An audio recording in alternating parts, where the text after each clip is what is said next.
Hi, I'm Samuel Schmitt with Team Founder Arms. We're here back in the shop to talk to you tonight about some processes for precision rifle shooting. So we're going to talk about process now. The important thing here is not necessarily specifically how you set up your process and your checklists, but that you have some sort of process and checklist you can fall back on. So there's a reason why the pilot community has checklists, and it's not because they forget how to fly planes. It's because that when you're stressed or overconfident or distracted, important things can get missed, and that can lead to serious consequences. So in an aircraft, that can obviously lead to crash, loss of crew. In a shooting match, it can lead to something even more important, a loss of face, looking stupid. Everyone's greatest fear. Hopefully we can help you avoid looking stupid as much as possible with some checklists. So I mentioned how after I kind of had my, I mentioned in the last video how when I had my crisis of confidence after my second match, that I went back and changed some things on the gear. Once I got the gear sorted out, I went through and looked at my processes. And I realized that I didn't have as firm of written processes like I do for when I shoot USPSA or NL Hunter. And so I need to come up with some for Precision Rifle Series. And what I have here is actually the processes that I used at the finale this year. Every match before I would go there, I would actually write out my processes for the match. I made some changes, as I adapted my processes. So that's why I kept doing that. But this is the most recent one that I have, and I'll walk you through it. All right, so I broke my workflows down into 3 different ones. So I'll take you through my pre-flight workflow first. So before I step up to the line to shoot, when I am in the hole or on deck, I am going to go over to my gun. My gun's going to be on the firing line with a chamber flag in, and I'm going to give it a once over. So the first thing I'm going to do as I walk up is I'm going to check my ammo that I'm going to be shooting with and make sure that I have a fully loaded magazine, because nothing makes you feel stupider than running out of ammo mid-stage, not because you missed a lot, but because you didn't fully load your magazines. So that's the first thing we're going to check.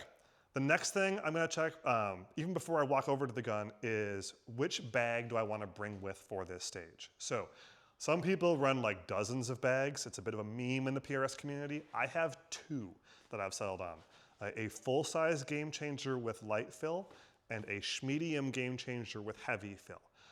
They both work better for different props. Those 2 I have found solve 99% of my problems. I have not this year at all felt like I needed another bag size. I will choose based upon what kind of props I'll be shooting off, which bag I'm going to be using, and I'll bring that bag with me over to my gun.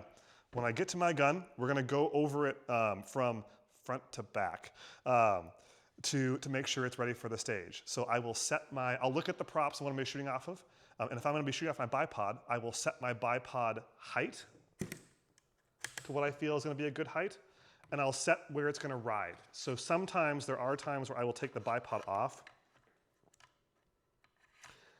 and run it a little bit closer to the magazine well. And if I'm going to be doing that, this is the time I'll do that. I will fine tune it once I set up to the line, but I will do it while I am on, I'll do the initial adjustment on deck so that it's set and I don't forget to do it. I will also go now back to my turret, and I'll make sure that the magnification is set to where I likely want to start at. I'll make sure that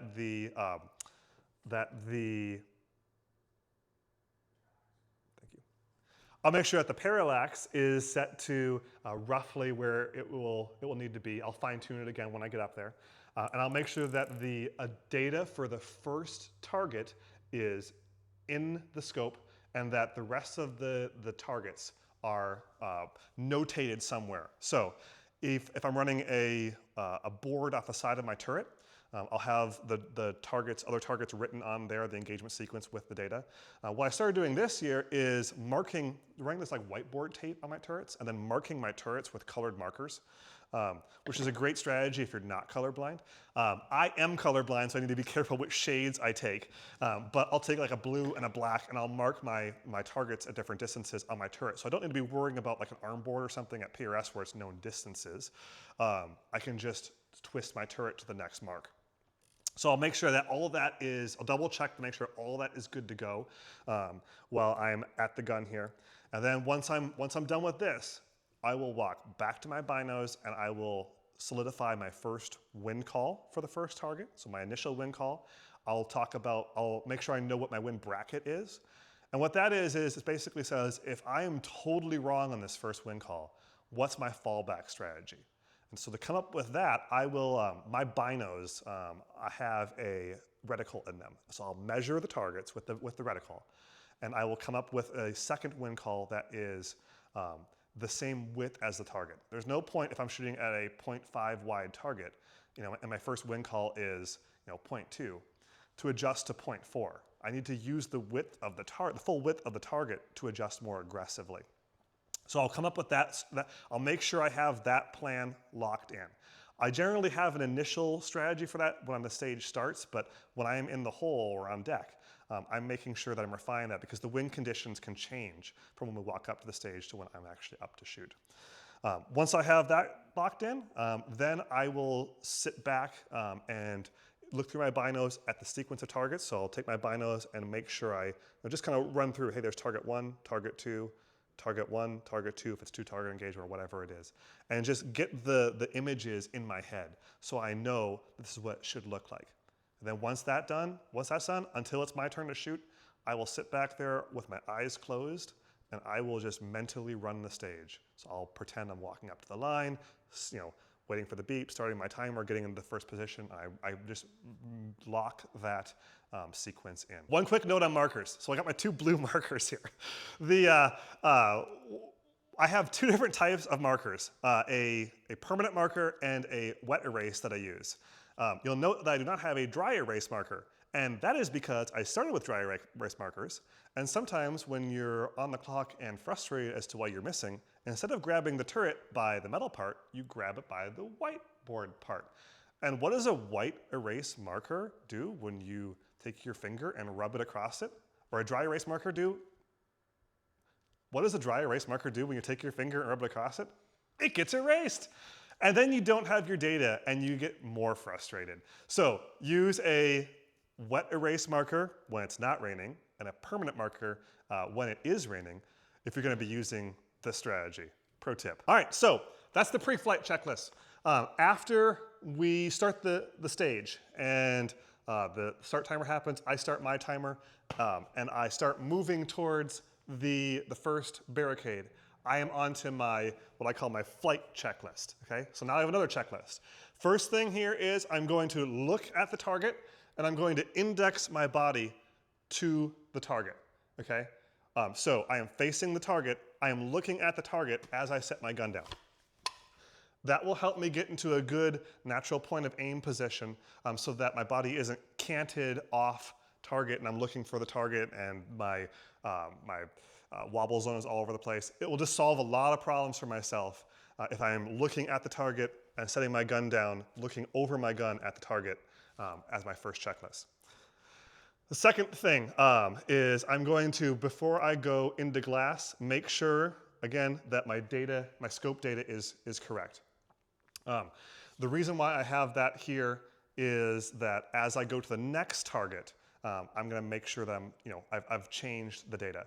But it's still a good practice for the first target to make sure that I have not changed anything. I have the right data in the gun. Then I am going to come in and check my wobble. Make sure that it's acceptable for what the target size is going to be. Once I have checked the wobble and made sure that's acceptable, then I'm going to look up and I'm going to look at my level. We've talked in other videos how important it is in precision rifle to make sure that your gun is level. I have a bubble level here on my scope. So I am, without coming off the gun, just opening my left eye and making sure that the level is good to go. Once the level is good to go, I'm going to go in there and make sure that I have the proper wind hold that I want on. So I'm now aiming with my proper wind. And then I am going to execute my firing process. So I'm going to go bolt close now. I'm going to take one breath. press the trigger. So those 3 steps are bolt, breathe, press for me. And then after I have pressed, I'm gonna let the recoil do its thing, and I'm gonna do my follow through. So I'm going to now watch for that impact because we know for sure I hit the target. I'm looking to see how that target is swinging, because that will give me an indicator of where that round hit in the target, hitting the right, hitting the left. And my next round that I fire, I'm gonna take that information, use it to further refine that initial wind call that I made.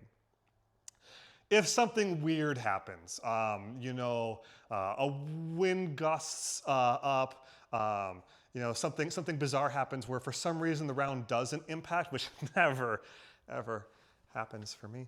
What I'm gonna be doing is I'm gonna be making sure that I see where that round impacts on the berm, and I'm gonna be using that information to adjust for my next shot. So if it's just a windage issue, we'll do a different wind call. If it's an elevation issue, then I've gotta figure that out before I take my next shot. So my data might be wrong. I might be having some bizarro aerodynamic jump off the wind. Yeah, something there, but it's an indicator that I need to fix that before I send another round downrange. Each one of those rounds is costing me points and money. So we wanna use all the information from each round. So after I've done my follow through, now I'm gonna restart, right? And so if I am now from the same position, I'm now gonna look at the next target, index on the next target, change my data to the next target, come back in, check my wobble zone, check my level. I'm going to have a stroke. After I check my level, I'm gonna make sure that I have the wind call in that I want, potentially the adjusted refined wind call. We'll say refined because remember we hit that first shot.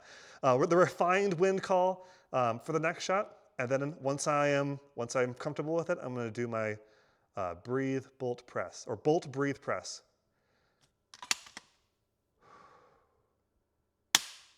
And then follow through. It was an impact, dead center. It's gonna be a clean stage. We got no problems here. So that's the flight checklist, the game on checklist, if you will. All right, so after we've finished the stage, we've either cleaned it, we've zeroed it, or something in between. We never zero stages, that never happened. We're feeling good about ourselves or feeling bad about ourselves. The important thing is that we stay disciplined and continue to manage our processes and workflows. So as soon as the stage is over for me, my magazine will come out, I'll put a chamber flag in, and I will take the gun off to the side. Before I go back to my tripod and talk to my buddies about just how well that went, I have some things I need to do before I leave the gun. And the first thing I'm gonna do is reset the turret to 0. So this is especially important if we have added more than a full rotation into the gun. Because then we can get ourselves really confused in the next stage if we don't deal with this. But even if we haven't done that, it's the best practice to return to 0 so that we know that we're not importing data from this stage into the next stage. That's the first thing we're gonna do. Then I'm gonna verify that my flag is in because that's one of the things that can get you messed up from a safety rules perspective. Once I verify the flag is in, I will take my suppressor cover and push that forward so that the suppressor can cool off. If it's a hot day and a short turnaround with this light barrel on this gun, sometimes I'll put like a chamber chiller or a barrel fan in there. I don't usually, but if it's a hot day and a short turnaround, this would be a good time to do that. I make sure that my timer is turned off, and then now I go back to my tripod. And there I will have my notebook, my gear. The first thing I'm gonna do is I'm gonna start taking some notes. So I log how many rounds I fired, I log my score, and I log what the wind was doing. So now I have hard data on what the wind was doing here that I can use to kind of extrapolate and start with on the next stage. So I write all of that down. Then once that's written down, I go and reload my magazines, okay? I have not at all put my partially used or empty magazine back into my mag pouch. That is a recipe for disaster. So I'm holding this in a pocket or something until I come back to this point in the checklist. Now the magazine comes out and I make sure that the rounds I expended are reloaded. So that's good to go for next time. Once I do that, I allow myself to think about how the stage went. Did I do well? Did I do badly? This is when I can celebrate or tell myself, wow, like I need to make some changes here. This is when I give myself like 30 seconds to a couple minutes to kind of process this and feel how it went. When that's done, I will take a drink of water or body armor or Gatorade, have a snack. That for me is my mental signal to be like, that stage is over. We're on to a new match here. So at least for me, and everybody's different. For me, this is how I keep the highs and lows in check. I have been burned by overconfidence. I've been burned by taking the mistakes of that stage into the next stage. And for me, this is my just way of being like, this is over. We're now focusing on the next. So after I take my drink or eat my snack or whatever, I stand back up and I now reset everything for the next stage. So I use AB Quantum as my kind of stage management app, and I'll go to the next stage in there, and I'll start marking my turrets with the data for the next stage. And I'm already thinking now, I'm going to be helping out, the squad with spotting and resetting and things.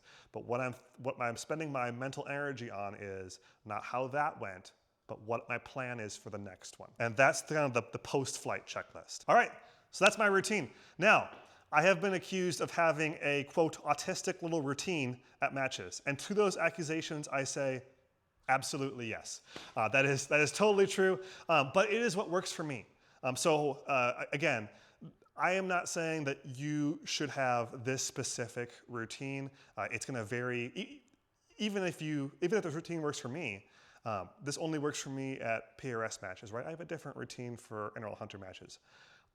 I would suggest, however, that if you aren't going to take this one, which is totally fine, there's people that are way better than me that have different routines.